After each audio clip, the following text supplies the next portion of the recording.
Today is Ash Wednesday, and it begins the season of Lent.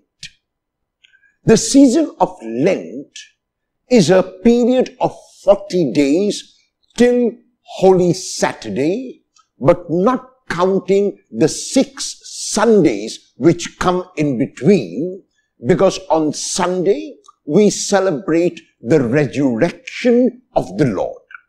So beginning from today till Holy Saturday, excluding Sundays, is a 40-day period in which the church invites us to go back to the 40 years of Israel in the wilderness, to the 40 days of Jesus in the desert before he began his mission.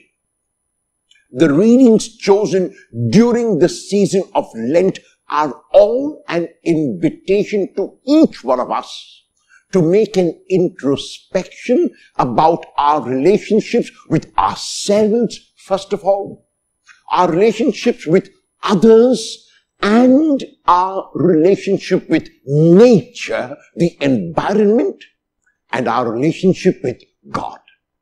Very clearly, our relationships with ourselves, with others, and nature will determine our relationship with God. And so we are invited on Ash Wednesday to make an introspection, to make a very deep inner reflection. And the readings ask us how to do that. In the gospel text of today, which is chosen from the Gospel of Matthew and part of Matthew's Sermon on the Mount, Jesus chooses 3 pious practices of his time, tells us how they were being practiced by the larger majority, and exhorts us, instructs us how we must practice them.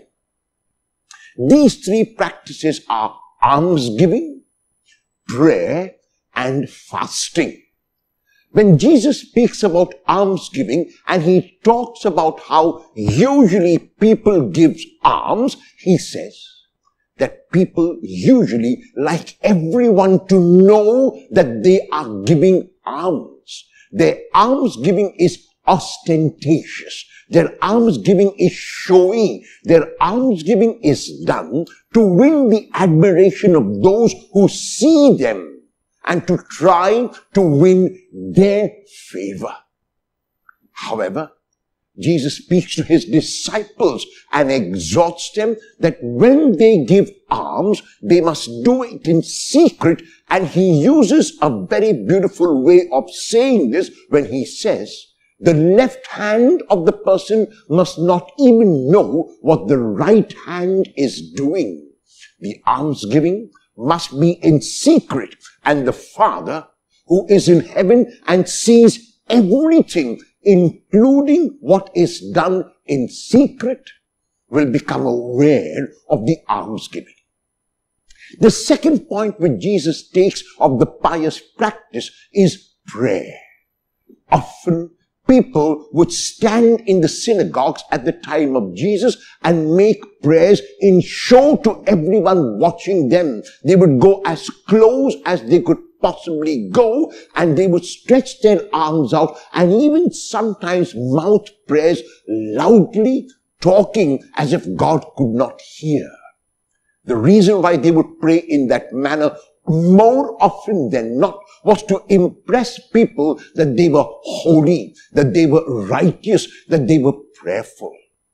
Jesus, however, exhorts his disciples about how they must pray.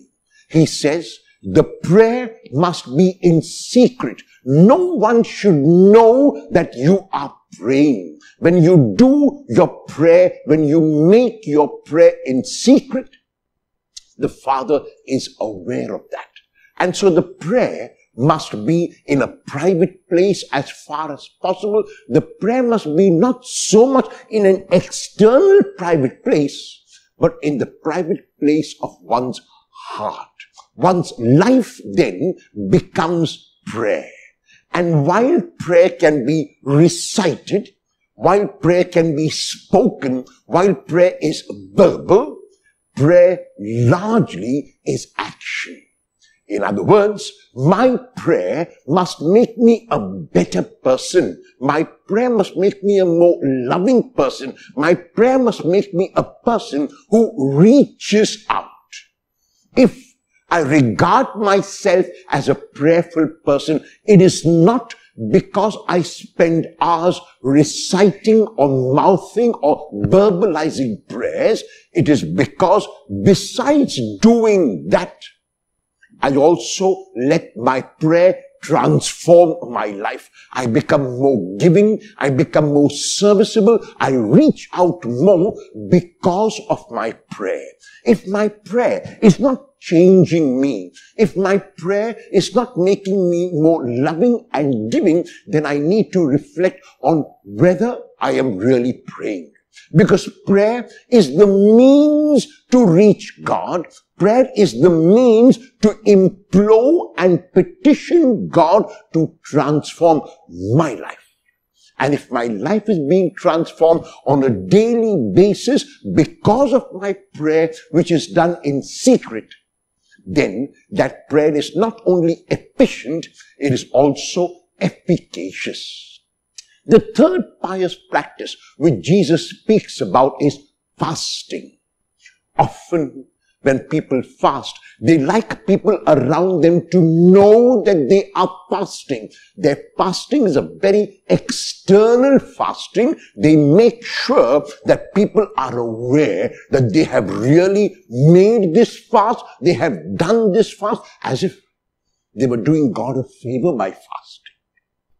Jesus, however, tells his disciples that when they fast, they must put oil on their head and they must wash their face. In other words, the indication is that there is externally nothing which indicates to a person that I am fasting. However, what is more important than the fast from external food, which is good even for one's health to fast once a week? What is more important is what Joel tells us in the first reading of today when he says, your fast must be an internal fast. When you fast and moan and weep, it must not be an external show, but it must be an internal disposition. And so today, I fast not only from food, but I fast from all the negatives. I fast from anger. I fast from revenge. I fast from frustration. I fast from jealousy. I fast from envy. I fast from pride. I fast from anything which takes me away from others. I fast from anything which takes me away from God. In the second reading of today, Paul regards us as ambassadors for Christ. An ambassador for a country or for a person becomes that country's or person's representative in another place.